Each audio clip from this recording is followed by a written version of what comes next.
আসসালামু আলাইকুম, সবাইকে স্বাগত জানাচ্ছি নতুন একটি রেসিপি দেখার জন্য।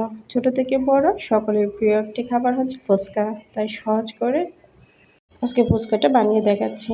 আমি এখানে 1 কাপের মতো কাবুলি ছোলা নিয়েছি, 5 ঘন্টার জন্য ভিজিয়ে রেখেছিলাম। তারপর এটা সেদ্ধ করে নেব। একটি বাটিতে কিছুটা তেঁতুল ভিজিয়ে রেখেছিলাম, সেটা ভালো করে মিশিয়ে দিয়ে দিবে সামান্য পরিমাণ লবণ, সামান্য পরিমাণ বিট লবণ এবং 1 চা চামচ চিনি। আপনারা যদি ঝাল খেতে চান তাহলে চিনিটা স্কিপ করতে পারেন। দিয়ে দিব 1 চা চামচ পরিমাণ চটপটির মশলা দিয়ে ভালো করে মিশিয়ে নেব। ছোলাগুলো সেদ্ধ হয়ে গিয়েছে। এখন দিয়ে দিব বড় সাইজের একটা আলু সেদ্ধ করে নিয়েছি, এটা একটু ভেঙে দিচ্ছি। একদম বেশি ভাঙার প্রয়োজন নেই, হালকা ভাঙলেই হয়ে যাবে। এ পর্যায়ে দিয়ে দিব 1 চা চামচ পরিমাণ চটপটির মশলা, দিয়ে দেবো সামান্য পরিমাণ বিট লবণ, কিছু ধনিয়া পাতা কুচি, 2টার মতো পেঁয়াজ কুচি। এখানে মাঝারি সাইজের পেঁয়াজটা ছিল, সেই পেঁয়াজটা কেটে দিয়েছি। দিয়ে দেবো 1 ফালি লেবু, 1 চা চামচ হবে 1 ফালিতে। দিয়ে দেবো কিছু শসা কুচি। এখনও যারা ভিডিওতে লাইক দেন না, প্লিজ একটি লাইক দিয়ে দেন। কিছু কাঁচামরিচ কুচি, যদি ঝাল বেশি খেতে চান কাঁচামরিচের পরিমাণটা বাড়িয়ে দিবেন। এখন দিয়ে দিব ফুচকা। এই ফুচকাগুলো বাজার থেকে কেনা যে ফুচকাটা থাকে সেই ফুচকা আমি ভেজে নিয়েছি। আমি 5টার মতো প্রায় ফুচকা ভেঙে দিয়েছি। এখন ভালো করে সবগুলো উপকরণ মিশিয়ে নেব।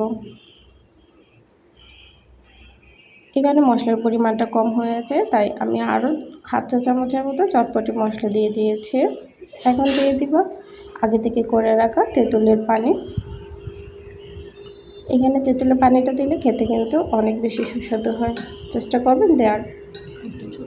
আর আপনাদের পছন্দ না হলে স্কিপ করতে পারেন।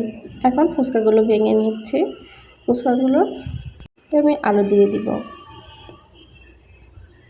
এই ছোলাগুলো আপনারা যদি বেশি সিদ্ধ করতে চান, নরম করে খেতে চান তাহলে খেতে পারেন, কিন্তু আমার কাছে এভাবে খেলেই ভালো লাগে।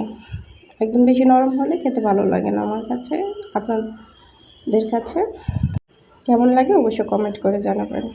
আমি সবগুলো ফুচকা রেডি করে নিচ্ছি।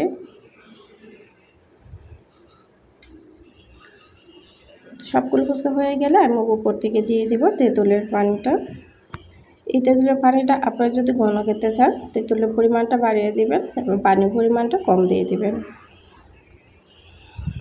দোকানে কিন্তু এই পানিটা অনেক পাতলা হয়ে থাকে, তাই আমি এটাই করে নিচ্ছি। এখন উপর থেকে দিয়ে দেব ডিম গ্রেট করা।